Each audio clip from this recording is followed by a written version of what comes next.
বৃহস্পতিবার পবিত্র রাতে কেউ যদি এই দোয়াটি 100 বার পরে কোনো দিন পৃথিবীর কোনো মানুষের কাছে তার হাত পাততে হবে না। পৃথিবীর সব কিছু তার পায়ের নিচে আল্লাহ হাজির করে দিবেন।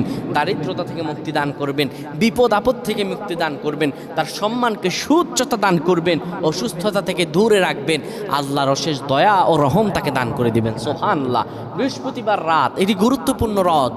এই রাত সপ্তাহে একদিন আসে।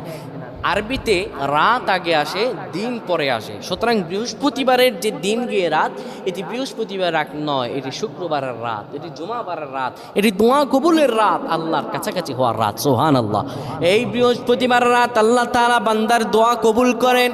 কেউ যদি বৃহস্পতিবার রাতে ঈশা নামাজের পরে পবিত্র হয়ে ইয়া হাইয়ু ইয়া হাইয়ু ইয়া হাইয়ু ইয়া রফিয়ু ইয়া রফিয়ু ইয়া রফিয়ু এই দোয়াগুলো পড়তে পারে 100 বার, আল্লাহ রাব্বুল আলামিন